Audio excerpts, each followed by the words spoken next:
The questions come from the audience. I have a group of them right here, but if you have questions now or you think of questions as people are answering, feel free to write a card, and we have 1 or 2 people collecting them, whatever. For the candidates, we now have an official timer sitting right in front here. Show them your card so that they'll know what they're looking for. He will hold up the 30-second card when you have 30 seconds left, and then the red card says stop. And it's my job to make sure you do. So with no further ado, we will start the evening with opening statements. The candidates are seated in the order from my way down, in the order that they're going to be on your ballot. They have drawn lots in terms of who goes first, second, and third, and Michael Cooper is first. Should I go up there? Or? Yes, I think that's the plan.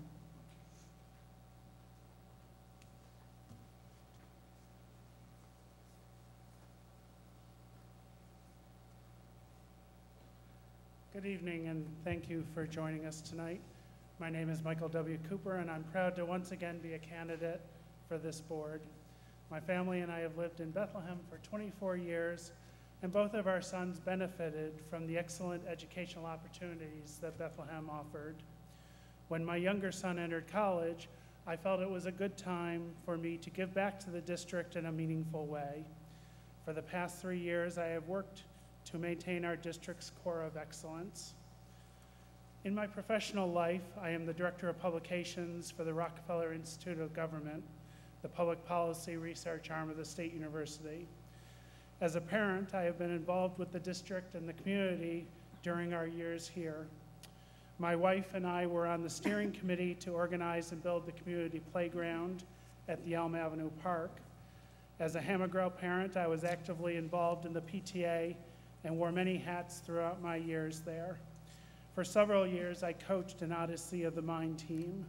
I served on the District Technology Planning Committee, and for 10 years, I was the editor and production coordinator of the middle school and high school newsletters.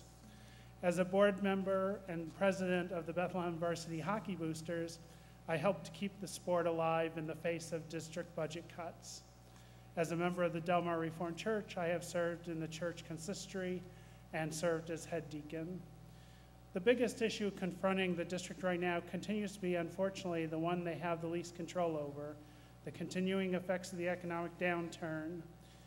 While the economy continues to show some signs of improvement, the damage to school budgets will continue to be felt for the next few years.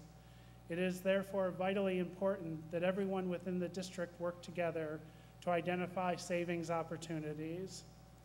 There is no magic bullet that will solve this dilemma for the district.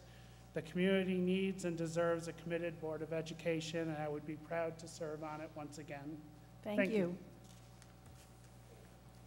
Second will be Christine Beck, excuse me.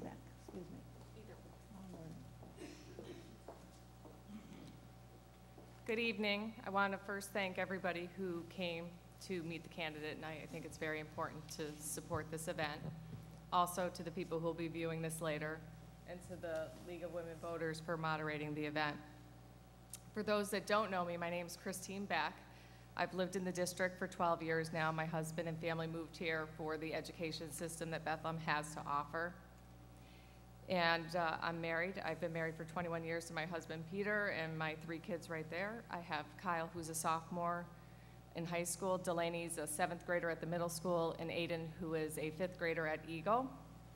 And the reason I'm running for the Board of Education this year is that I feel that I can bring new ideas and a fresh perspective to the board.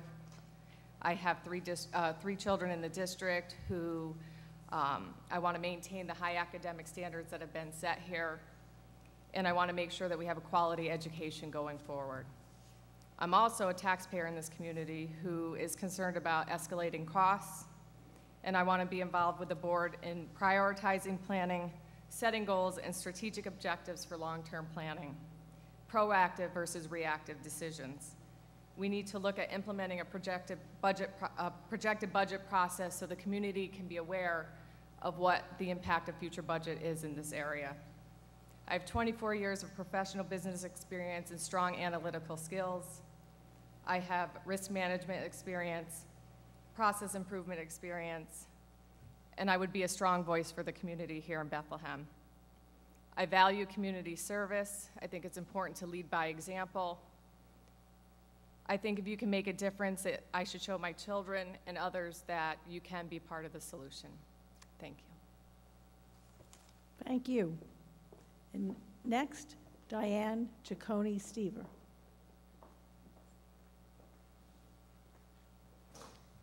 Good evening, everyone. I'd like to take this opportunity to tell you about myself. I started my school career in Tri-Village Nursery School, proceeded to Hammergrail, the middle school, and then graduated from BCHS in 1981. I went away to SUNY Brockport to pursue my degree in education and business and received my master's degree at the College of St. Rose. I've been teaching emotionally disturbed teenagers for the past 23 years, and my husband Patrick and I own a small family business in town, which is Andriano's Pizza. I have 3 children. My oldest son, Sean, graduated from BC and will graduate on Sunday from the University of Albany. My 2 daughters attend school here. Katie is in 11th grade, Samantha is in 9th.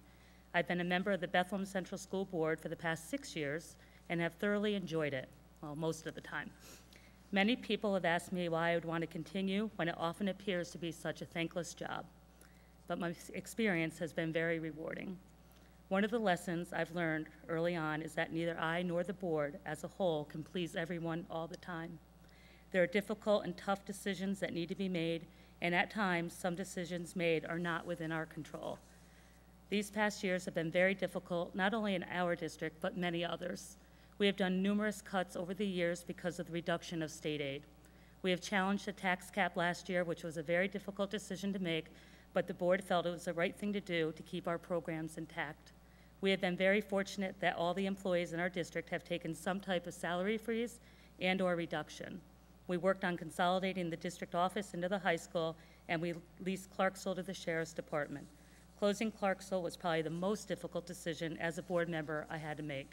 I was blessed that my 3 children attended school there. Samantha had to go to Eagle in 5th grade. Trust me when I say that telling my own daughter that she would not be in Clarksville her last year was painful. I guess I'm going to run out of time. So talk about the responsibilities of superintendent that we hired. Mike Tabano, I was on the committee for that, and Tom. Okay. Thank you. Okay, we're going to start the question period. And for the questions, the candidates are going to stay in their seats. They all have microphones. We're going to begin with Christine for the first question. The board encourages the community to become involved in advocacy. What have you done specifically to help the school district? I believe that I'm involved with the schools at every level. I work with the lab school. I work at the middle school. I'm on various committees with the elementary level. And I advocate to parents and anybody that I can talk to about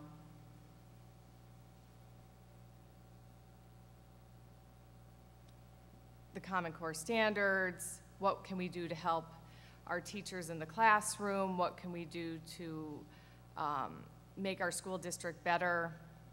We need to make sure that we're aware of all the issues in the school.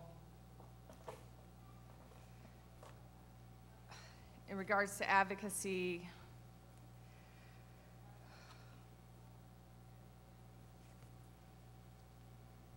I'm sorry, I'm a little nervous, I apologize.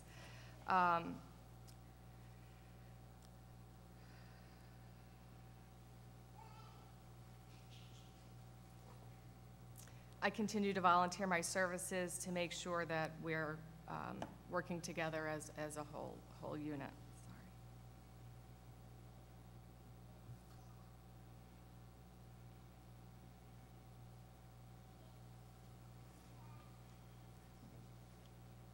Thank you.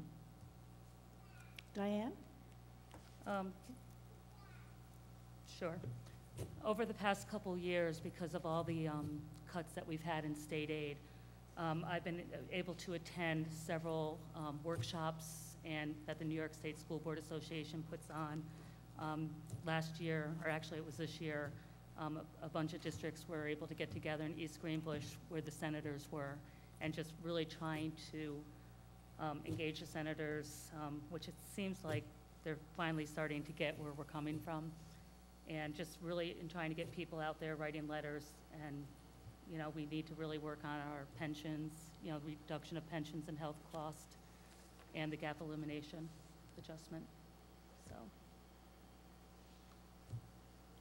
Thank you. Michael? Like Diane, I've been to a number of advocacy workshops that have been held and some forums that we've had with our legislators to talk about the impact that the state aid cuts and the unfunded mandates have not only on our district but on districts across the state. And in the past, I've been on visits to legislators down at the Capitol with our former superintendent. And when I was involved with the PTA and then with the newsletters for the middle school and high school, we would highlight very often ways that the community can advocate for their educational system and to try to keep us as strong as we possibly can. Okay, thank you. Diane, for the next question, we're going to begin with you. Has the district struck a responsible balance between cutting costs and preserving programs, or are there other savings that could be made? I think the district has worked very, very hard in trying to keep a balance of what's been going on. The past several years have been very painful, and we definitely have had to cut so many things, but I think we've tried to do that on an equal leverage. I just lost train of thought.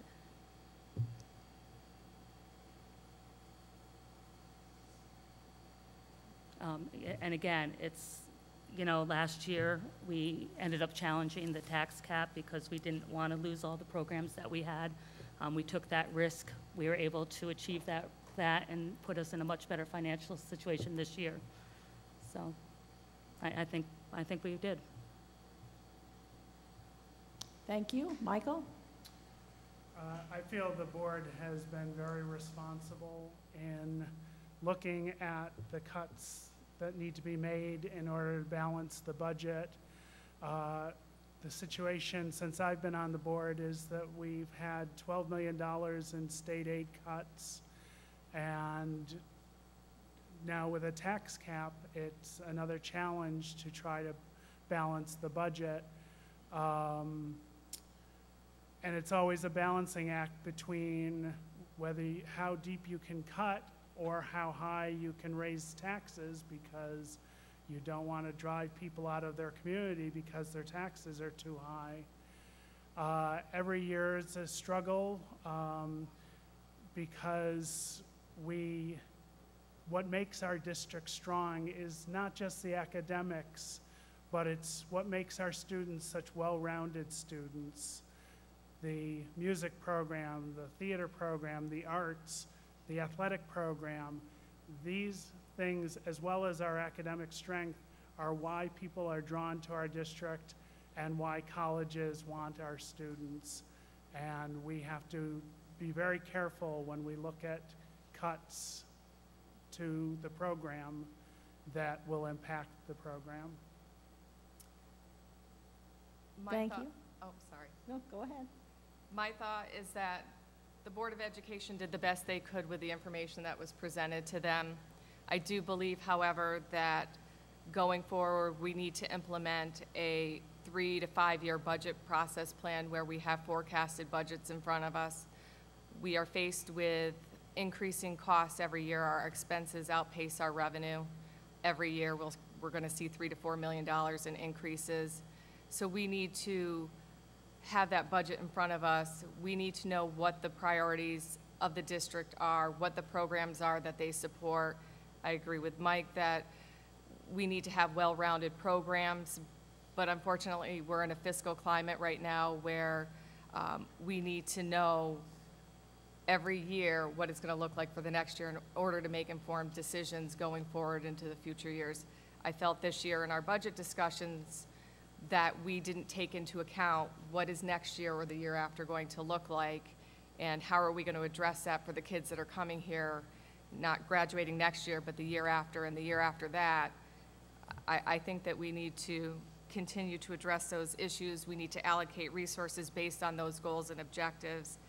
And with expected decrease in enrollment over the next 3 to 4 years, it is going to affect the structure of this school significantly, and we need to have a plan in place to identify what those needs are. Thank you. The next question will begin with Michael. Bethlehem continually ranks near the top of the districts, both locally and nationally. But how can it reach the students that are still being left behind?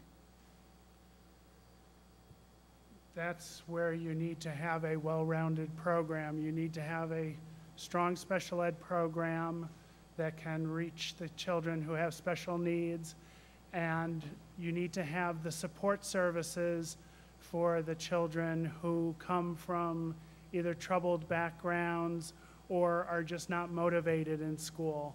So it's important that we have the guidance counselors and social workers available to work with them, and so that we don't just look at the creme de la creme in terms of academics, but we need to provide services, supports, and guidance for all of our students.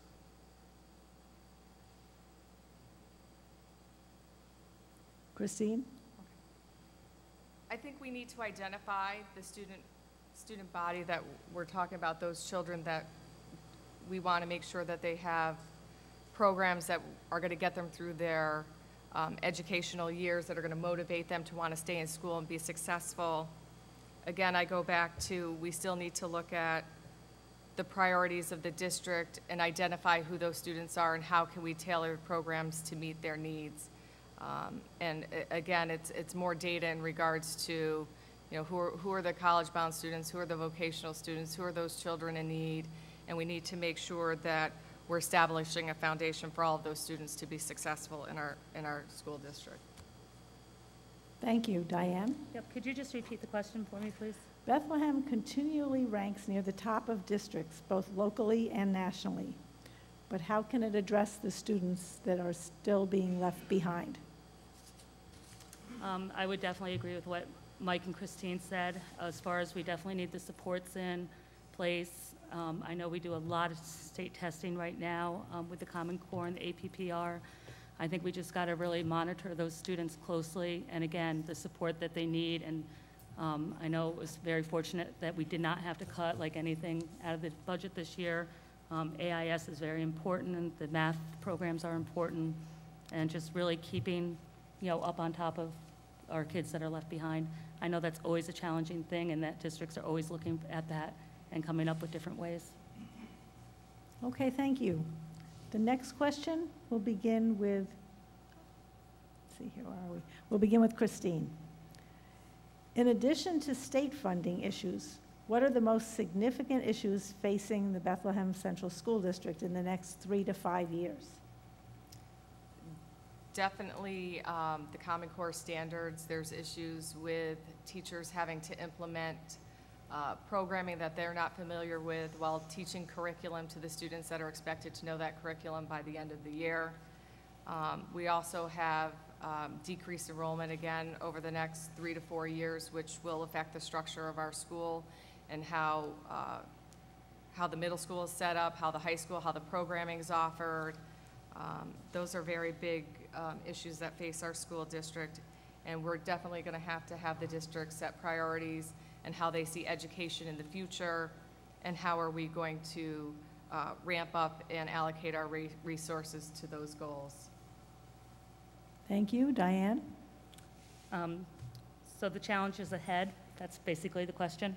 Mm-hmm. Okay. I think, you know, again, it's keeping joining those advocacy groups of state aid and getting that back.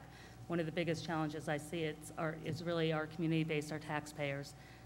Many of them are struggling, and unfortunately, it is what it is. So that's the one thing I would like to do over the next few years, is really getting more involved in advocating for our share in the state aid, so the burden doesn't come on the taxpayers. The APPR, all that is coming into effect. I mean, the teachers are really doing so much extra work right now with less.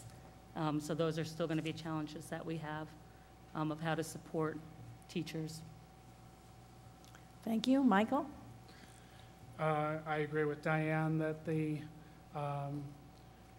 emphasis right now on testing and the APPR is taking a tremendous amount of time away from instruction in the classroom. I'm not opposed to testing, but I think there has to be a balance, and I'm concerned that the APPR is only going to make educators more frightened about their position rather than providing them with the supports they need to educate our children. Again, we have the tax cap, which is another issue that is going to be ongoing. But also, we've got to keep after our legislators to look at all of the unfunded mandates that the districts have to comply with. They take so much resources away from what could be used to educate and enhance our children. And we have to keep after our legislators to look at all of those mandates. Thank you. The next question will begin with Diane. What is your position on the tax cap, and why do you take that position? Oh, good question. It's funny because everybody thinks it's like a 2% tax cap, and it really isn't. I mean, I think ours was out at 3.64. I think it's awful that we have to have a tax cap. Again, I understand that we don't want to go high, but the alternative is to keep stripping our programs down. I mean, again, when we challenged the tax cap last year, you know, we had to get 60% of the voters to vote on that.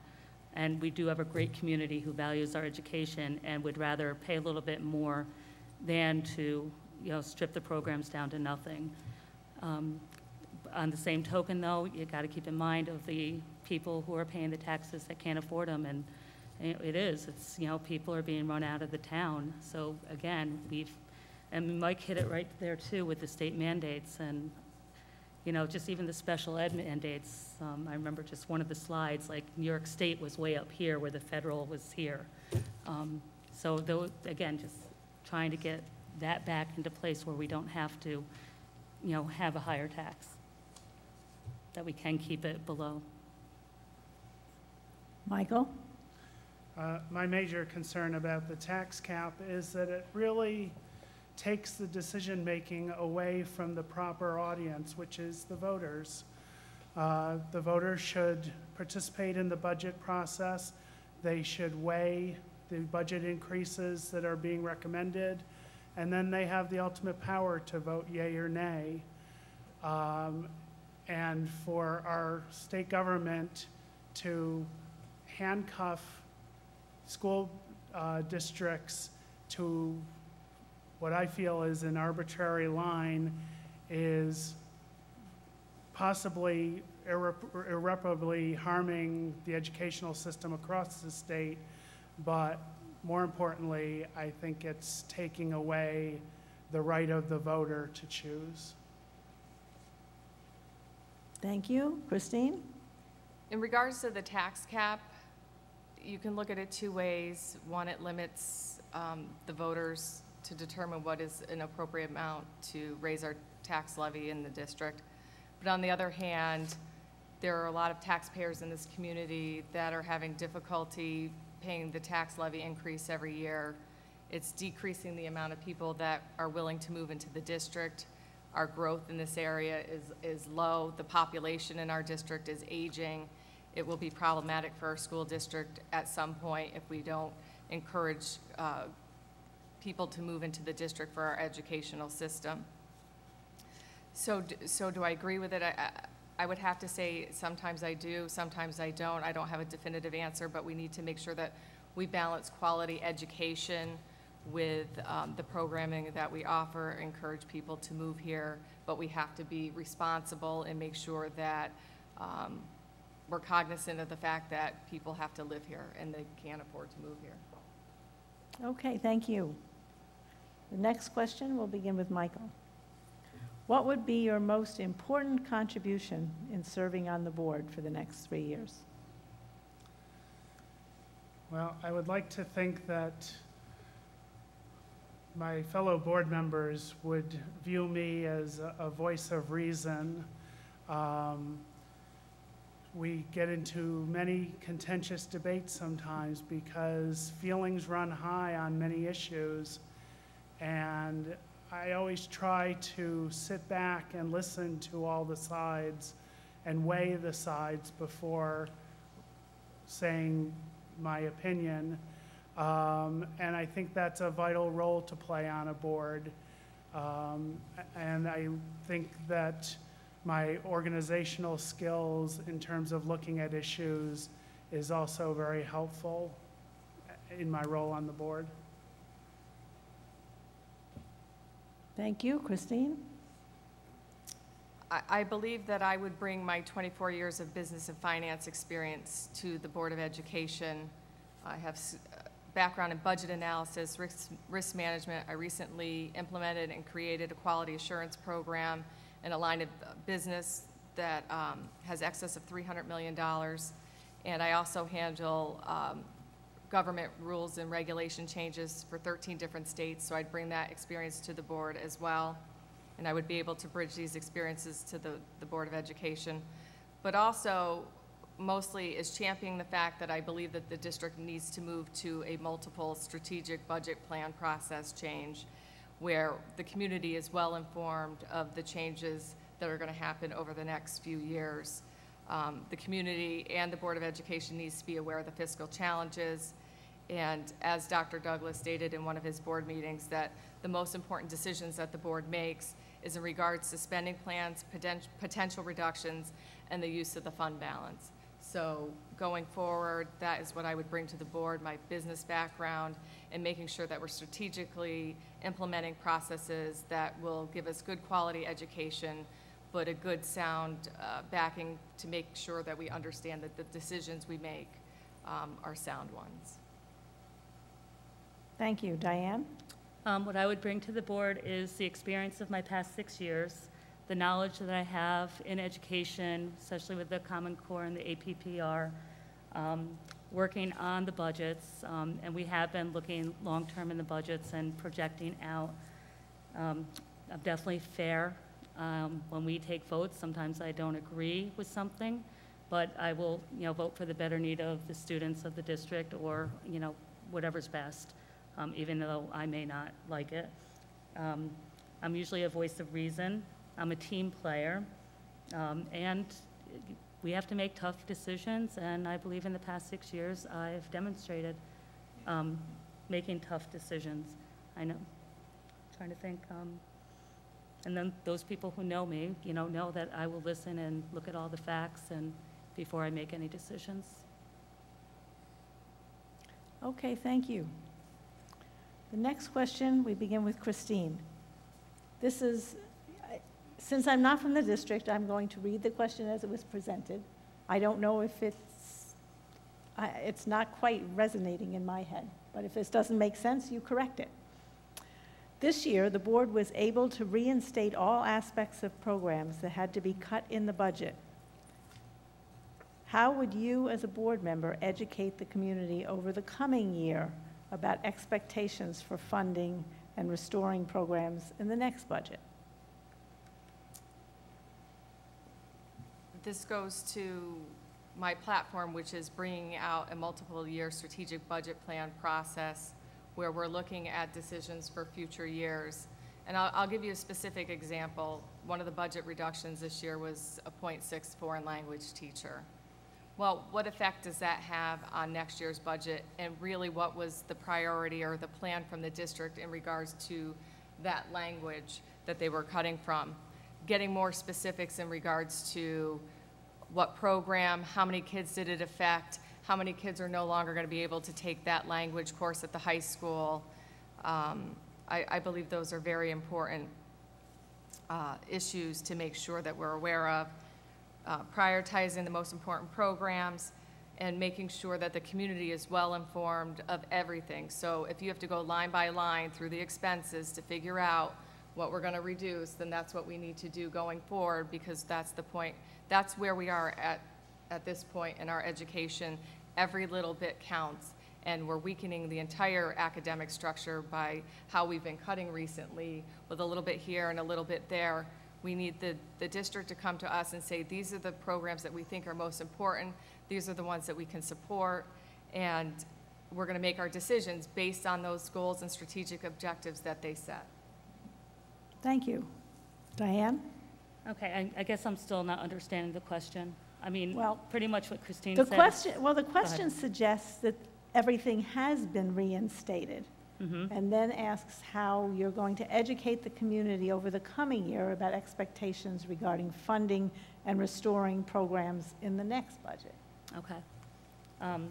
We are very fortunate that we were able to reinstate the programs this year.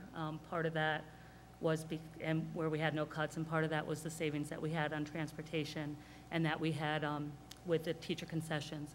In educating the public for next year of what's going to happen, I think we've already started to do that.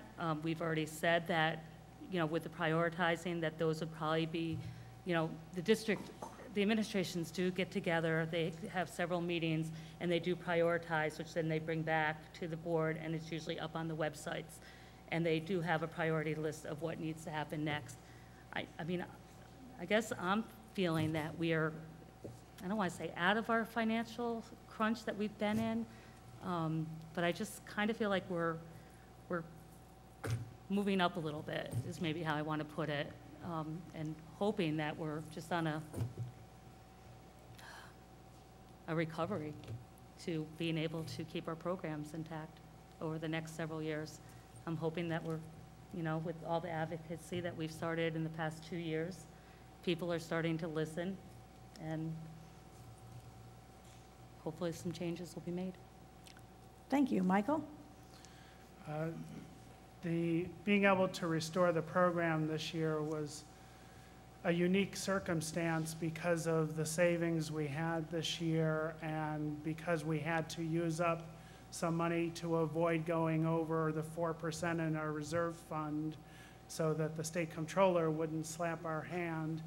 And it's a wonderful thing, but it's not going to happen every year, and we made it very clear that next year is a whole new scenario, and we may have to revisit some of these cuts. But in terms of the fundamental question, I think it's a process of educating the public. And I think we do a good job of trying to get the public involved in the budget process, but there's always more we can do. We do put everything up on the website. We broadcast the budget sessions. So there are multiple ways the community can find out about the budget, but it's also incumbent upon the public to educate themselves so that they can make the proper decision when they go into the voting booth. Thank you. The next question, we're going to begin with Diane. In your opinion, what is the main goal of each level of education, elementary school, middle school, and high school? What is the main goal of each of? At each level of education. I guess the word that comes is academic excellence, to make sure our students are succeeding in every which way they can and getting the best education possible at all levels. I'm not sure what they're really getting at on that question, but. I'm just reading the question. Okay.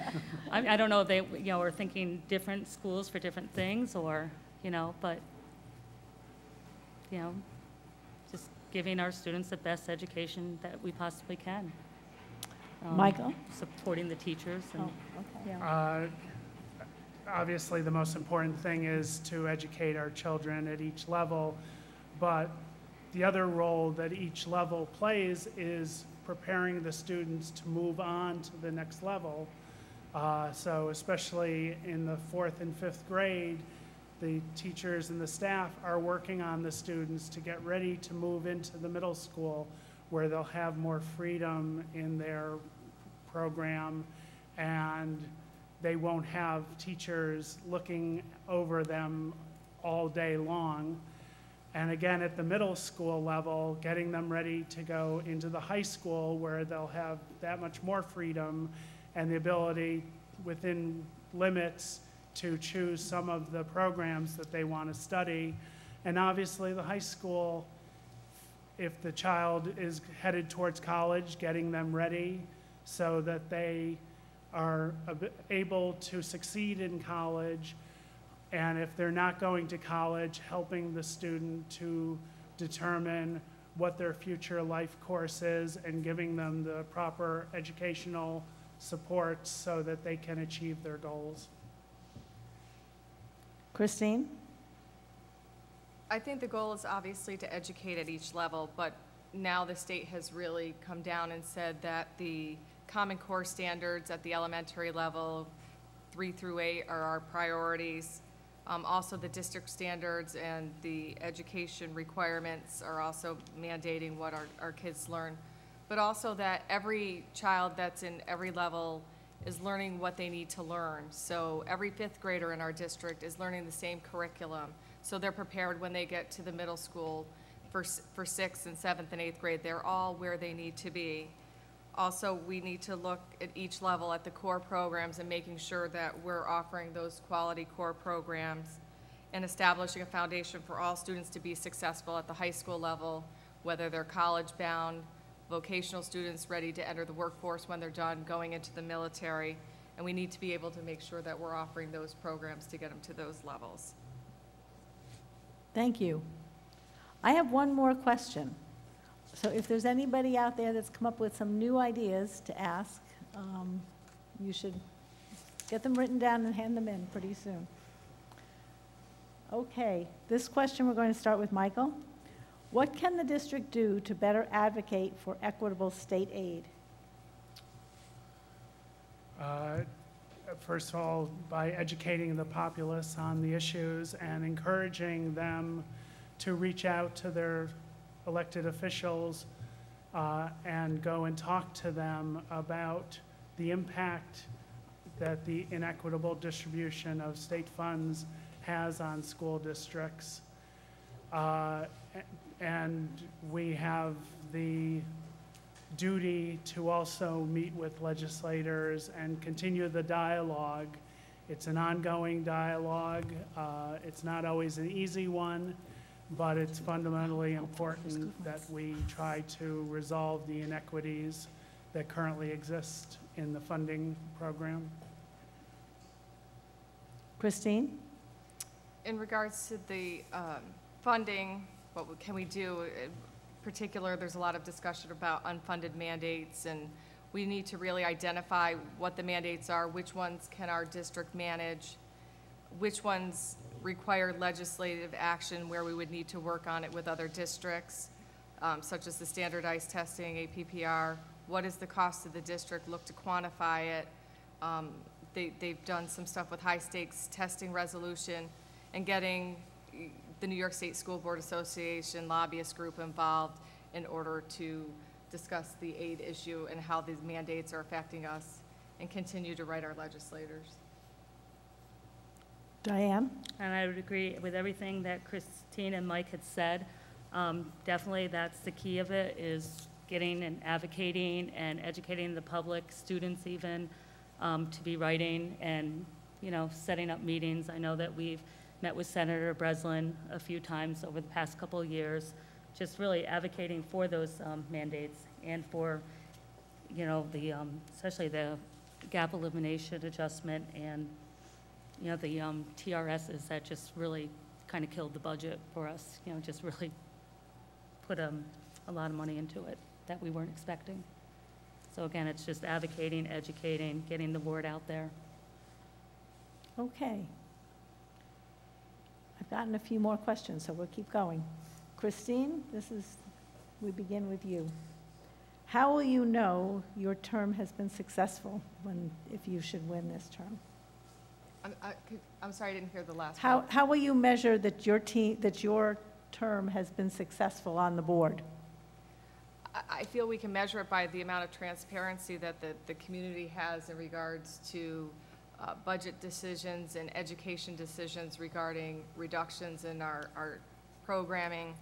If I can make sure that we're aware of future budgets and really getting down to asking the hard questions about curriculum, programming, what's the cost per program, what's the cost per student, and really narrowing it down, and I can bring that awareness to the community so they can make more informed decisions, and the board for that matter, making sure that we get the information from the district.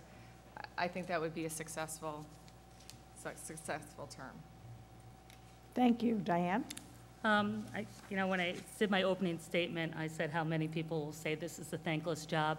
I can't tell you how many people have come up over the past couple years and really thanked us and thanked several of our board members. I think that we have been doing a very good job with, our student achievement. I think one of the key things is we have awesome administrators who are really, and they do let us know what the student achievements are and what they are doing with our curriculum. And I think our test scores show it. I think we've been very fortunate that we have been #1 district or #2 in the past few years. And I think we as a board have worked really good together. Okay, Michael? The fundamental point is the continued excellence of our program. Again, this year, the Capital District Business Review named us as the top school district in the area, and that's a wonderful achievement, and I would like to see that continue.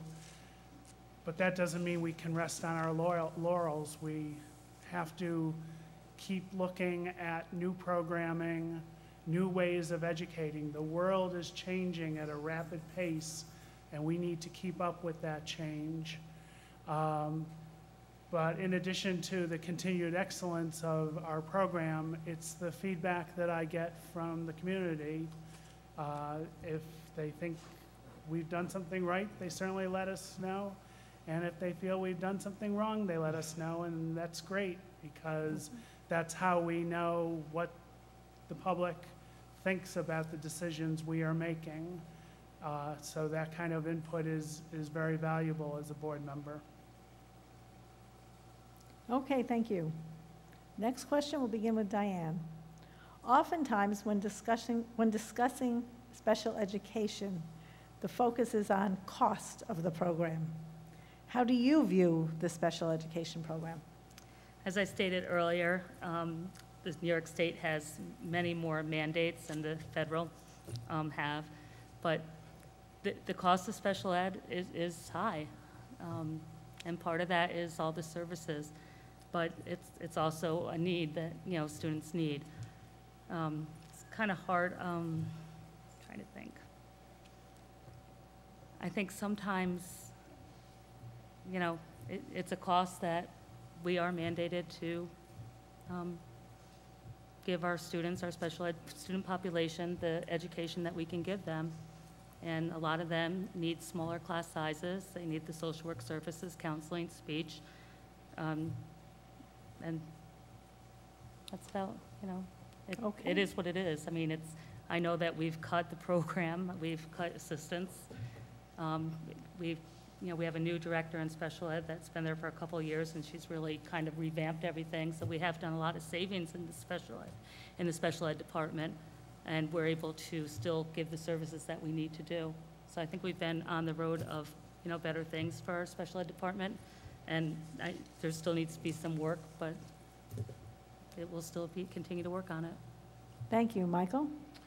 If you look at our school report card, you'll see that our special ed costs, while they are high, are lower than comparable districts around the state, and that's something we should be proud of. The fundamental issue is that These are children who need our help in order to succeed in their life, whether they go into a group home, whether they graduate from high school and go to a job, or whether they can continue into college. We have an obligation to help all of these children to become the best they can be. That's not to say we should just throw money at the problem. We always need to be looking at the services we're providing and figuring out if there's a way we can make it more economical, but we can't do it and sacrifice the students. Christine? Special education is integral to our community and the needs of these children. It's necessary for their development. I've seen a difference in the services that are offered since I've been here for 12 years. Students that would get that early intervention are no longer able to get that intervention. Students who need speech, who need reading help, to get them to the next level of their education. Because the standards are higher, we have to cut somewhere. Special ed has been a place where we've taken significant hits. There's mandates that are affecting the special ed program. The cost is high, but it's a necessary cost to these children. They should be receiving the services that they need. And it's putting a lot of stress, I believe, on the special ed education teachers, and people don't want to, these special educators, and Diane, you would know, it's a hard job. It's very hard when you don't have the right tools or the right amount of money to support these programs, and I support special education. Thank you. Michael, we'll begin with you. What role should technology play in education? I think technology is vitally important in this day and age, which is not to say that we should just buy a lot of machinery and let it founder in classrooms, but our kids know so much about technology, and they can learn so much faster than we could when we were in school, and we need to help them keep up with the changes in technology and figure out ways that we can integrate technology into the classroom, not just as fun and games, but as a way to broaden and deepen the educational experience for the children. And I think it's tremendously important and something we need to look at investing in more in the future. Christine? I agree that technology is imperative to classroom teaching, especially in our day and age. It's changing every day, every year. There's new technology programs, and our students need to be prepared for their future endeavors. Engineering, science, it's going to require current technology. It allows them to have enormous amounts of information at their fingertips during class. It's interactive to their instruction. It could ultimately reduce the cost of textbooks at some point. However, we have to look at, is it based on the curriculum? Is it necessary for the teaching program or the curriculum? And does our budget have room to allocate money towards it? And if we do allocate money towards it, we need to make sure that the teachers and the users of it are aware of how to use it. We need to have the correct support system in place in order to integrate it properly. And that's my only concern, is making sure that the teachers who are using this technology are fully up to speed and have the appropriate resources to use the technology. And if we don't have that, then we really need to consider whether or not we should put it in the classroom.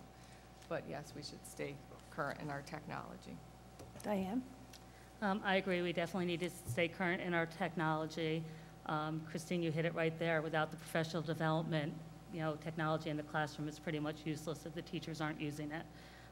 It was kind of, at the last board meeting, one of our teachers was able to do a sabbatical, and that's what she did. She went into every single classroom in the elementary level and taught teachers how to use the technology, how to use the smart boards, how to incorporate web pages and everything else. So it was probably one of the best sabbaticals I've seen over the past couple of years that one of our teachers did.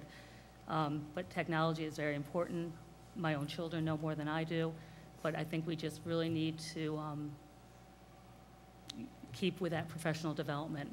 Because if it's there and we don't use it, it's really just a waste of our money. So I think that's the key. Thank you. Christine, we'll begin with you. All of you have been here for a number of years in this district. If you could look back on the services that were provided over the years and may have been cut, what would you most like to see restored? I've had children that have received reading services in the district, and I know that with the standards that are set currently, that I have a student now who could use additional reading resources, but because of how they're rated and the resources that are available, they're not able to receive those services. So if I had to say what would I'd like to see back, it would be that the children who need services early on are receiving those services, and the standards are laxed a little bit in order to make sure that they're successful in their future educational careers. Diane? Definitely, I'd like to see more intervention with the reading and the math. At the elementary level, I would like to see smaller class sizes, you know, and be able to hire some of the elementary teachers back. At the high school level, I'd like to see more of some of those courses offered. Some students right now, because of the cuts, aren't getting into courses that they wanted to. Let's see. What else would we, I mean, I'd want everything back. I've been in the district for my whole life, so I mean, I went through all my education here. I mean, I do think we offer some more electives now than we did before, but now it's kind of like we're falling back a little bit, so I'd like to see most of all that reinstored. Michael? Obviously, smaller class sizes would be desirable. The problem we're facing currently is not just a monetary issue, but declining enrollment. So that plays into the composition of classrooms. I would love to see more supports for the students who are struggling, the reading specialists, AIS, all that. And I would like to continue to be able to offer innovative programming for the students throughout their entire career.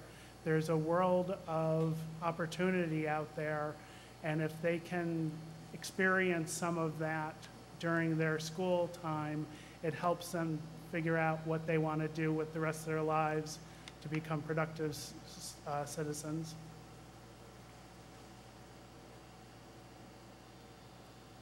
Okay. Have I been to everybody here? No, Christine. What was that? Christine, Did I answer that question? did you answer that question? I did. I did, okay. I'm focused on the next, how to ask the next question, sorry. I can answer it again. Will it be different? Okay, Diane, the next question begins with you. And a couple of you have just mentioned this, but we'll give you another crack.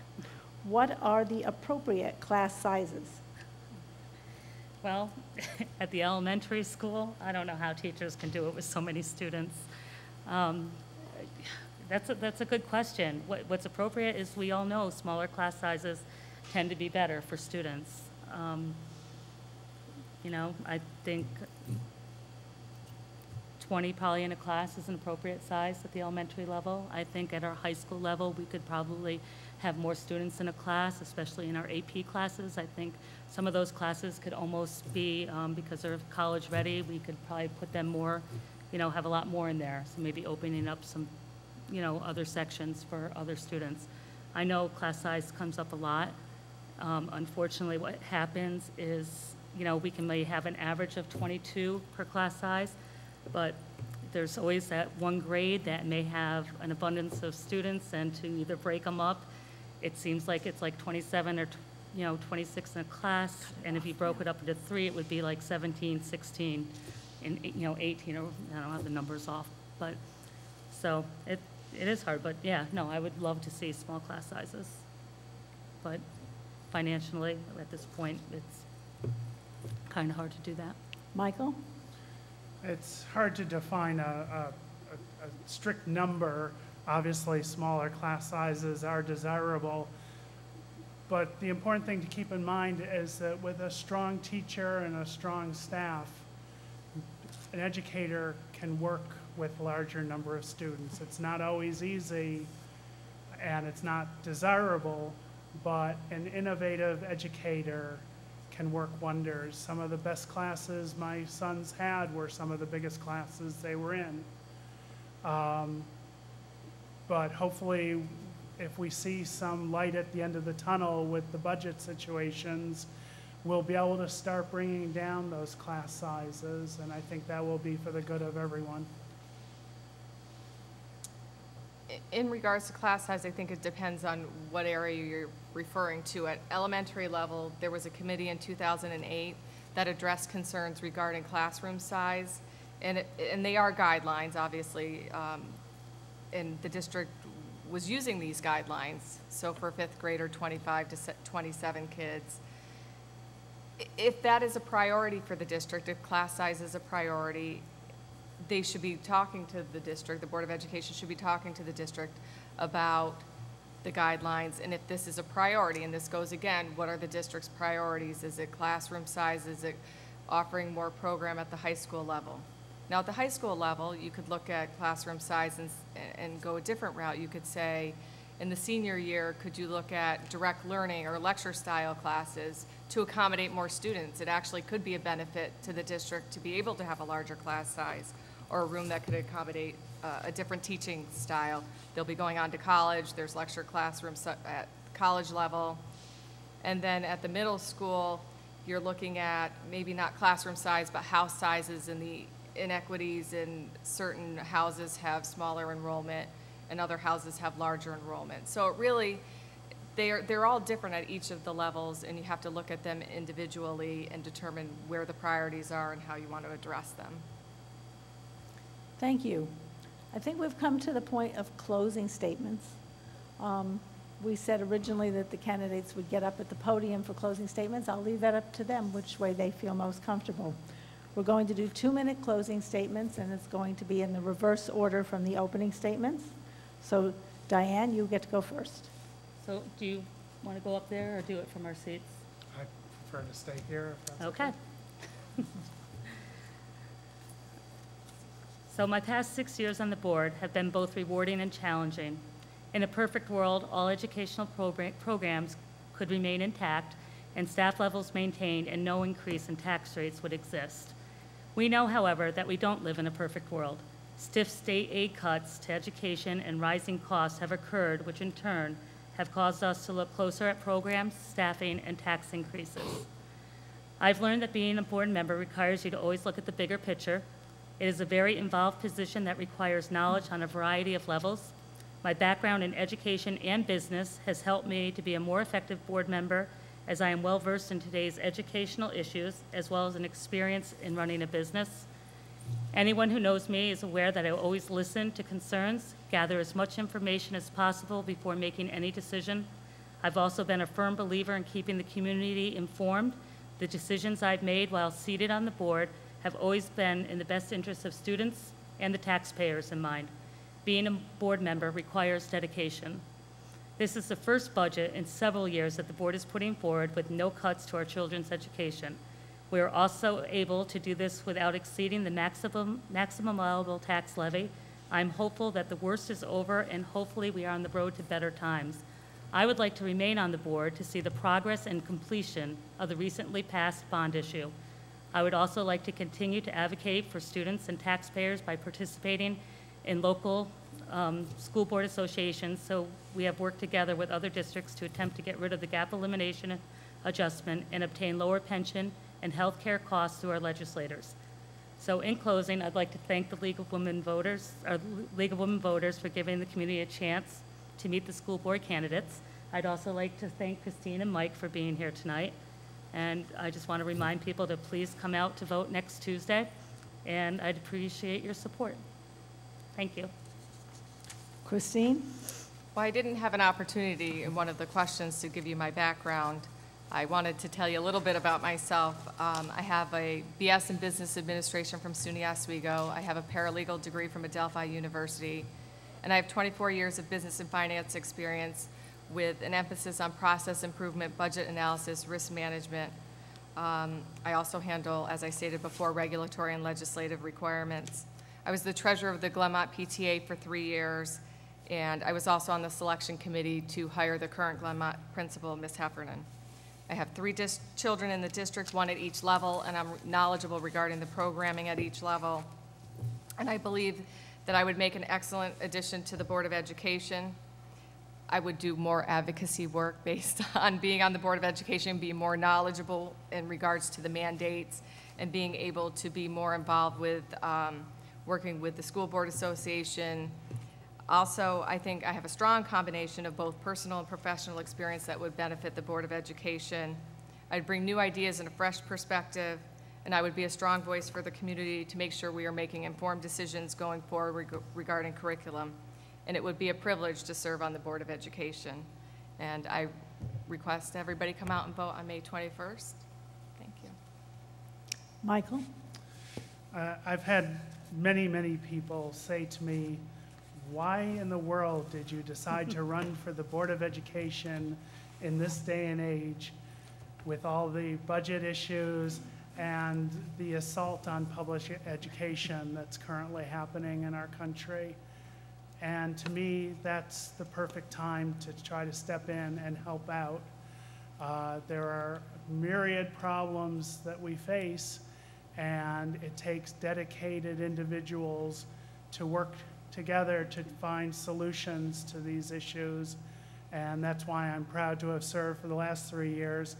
I have a lot of experience working in the community on a variety of projects, and that has all helped me to integrate into the board. As I mentioned earlier, I think my ability to work with others has been very valuable. And I think we need to look at problems and find innovative solutions and not point fingers. It's very easy to say, well, you should have done this, this, and this, but until you're sitting on the board, it's very hard to know all of the facets of the problems that we're facing. And most importantly, the students are the future of our community, our state, our nation, and the world. And we need to ensure that we prepare them for the challenges of the 21st century and beyond. And I would be very proud to continue my service on the Board of Education. And I thank the League of Women Voters, the community, and my fellow candidates. Thank you very much. Now it's up to you, voters. As the candidates have pointed out, next Tuesday, May 21st, is Election Day. The polls are open from 7 a.m. to 9 p.m. right here in Bethlehem High School. Anyone 18 years old or older in this community can vote. You do not have to be a registered voter to vote in this, as long as you live here and you're 18. So that is the close of tonight's program.